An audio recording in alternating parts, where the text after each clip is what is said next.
What are the best times to cold call? Hey, what's going on everyone? Devin Knupp here, back at you with a brand new video. And I'm gonna be breaking down the best times to jump on the phone to cold call. So I don't want you to confuse this with you can only cold call at these times. This is kind of just what's worked best for me and some other people that I've networked with that do cold calling on a regular basis. And it also kind of a little bit varies on exactly specifically what time you can cold call, just because I do know that some states, they have some sort of like laws or regulations where you can't call at certain times of the day. And it's probably for the best, maybe do like a ringless voicemail or something along those lines in the times in between where you can't make cold calls. And I know for like example, a lot of states, like you can't make phone calls before like 6 a.m. And then like after like 8 p.m. or something along those lines, or 10 p.m. You'll just have to look inside of your local state or county and see what they recommend, or like what kind of laws and regulations they have for cold calling.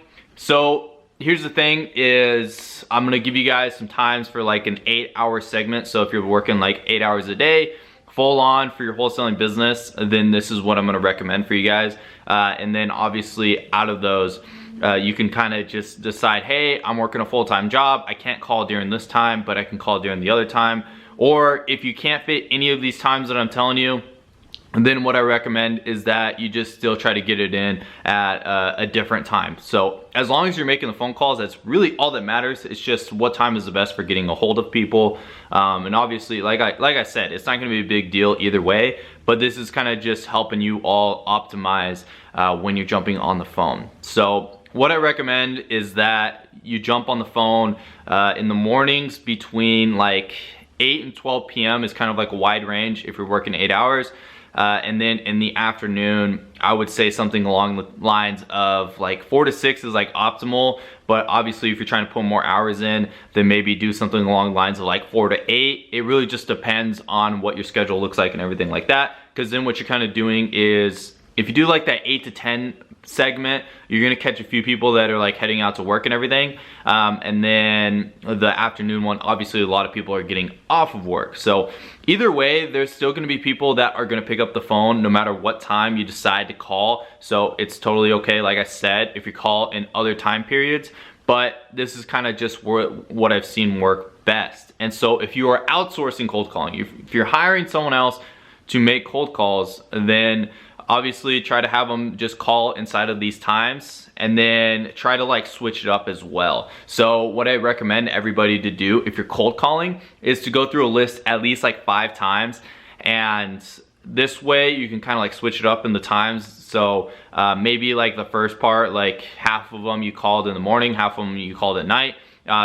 After like about 5 times or so, you're gonna be hitting people up at different times in the day if you're working kind of like this segment and everything. So you might catch someone at a better time in a different like kind of like time slot for calling. So like I said, you don't need to have to do it during these times. It just works best so you can get a hold of more people, which kind of helps you save a little bit of time. But either way, don't let this stop you from making cold calls if that's the strategy that you're going.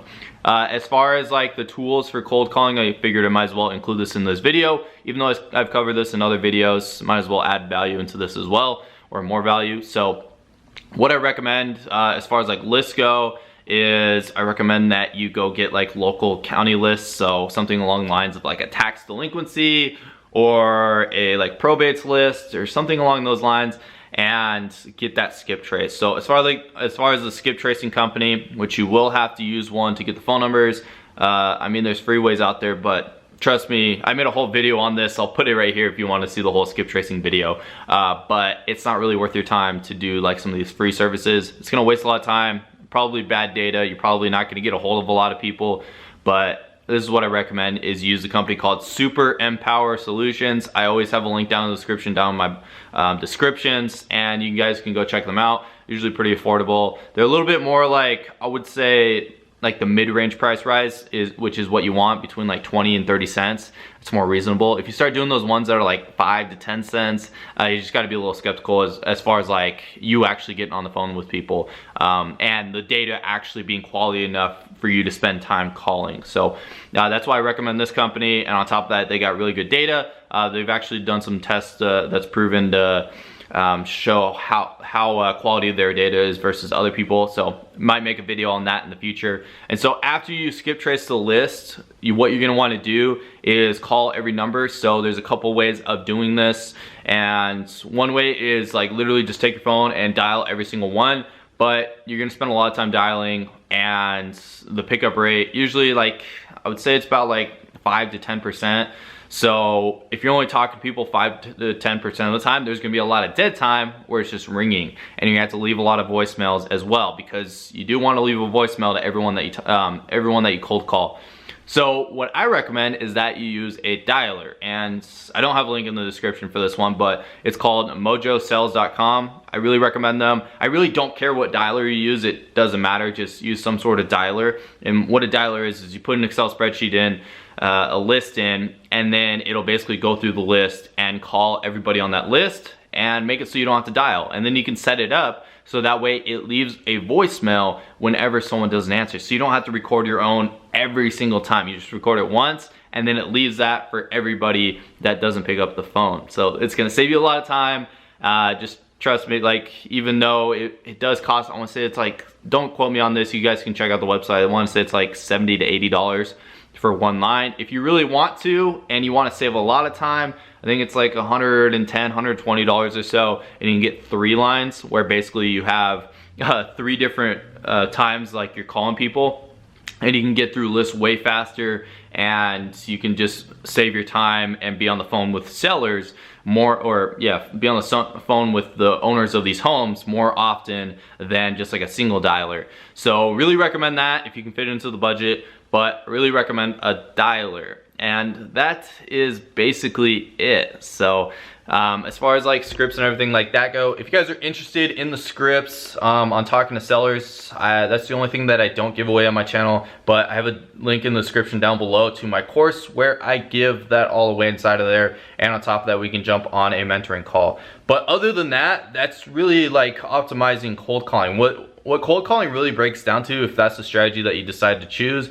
for marketing, which it really doesn't matter what strategy you pick, this applies to any marketing strategy, is you just got to do it consistently. Just keep getting on the phones every single day, try to talk to as many people as possible. And the more people that you talk to, the higher your chances are of finding a motivated seller, because that's our end goal. Find someone that's willing to sell their house at a discount, and the best way to do that is to talk to as many people that own a house as possible on some of these motivated lists, and it's basically a numbers game at the end of the day. So just keep jumping on the phones, keep putting in the hours. I really recommend, like, as far as like how many hours to put into this, I would say minimum like 2 hours a day if you're like working a full-time job or something like that. But if you can, try to do like 4 hours a day or 8 hours a day, which is kind of a lot, but some of you that don't have, that have the time available, I really recommend that you do it. But whatever amount of time that you're willing to put in, I recommend that you do that amount of time every single day,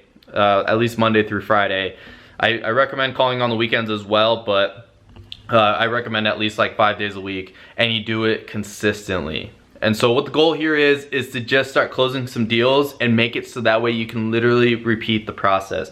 The more you talk on the phone, the more easier it is for you to find motivated sellers, and easier it is for you to kind of systemize what you're doing. And then after you close a couple deals and you figured out exactly what you got to do every single time to close a deal, then you just start outsourcing some of these different parts. Hire someone to do the cold calls, teach them how you were able to get success on the phones, and just kind of pass that around and make it easier and easier for you to just be focusing on closing deals and making money. But that is the full strategy slash guide on how to do cold calling. I mainly just wanted to talk about how to jump on the phone, like what times to jump on the phones, but obviously a good 2-minute video isn't the best for YouTube and everything. So hopefully you guys got a lot of value out of this. If you did get an insane amount of value, like I always try to provide, make sure you smash a like on this video. Drop a comment down below. If you have any questions, I'll do my best to get back to you guys.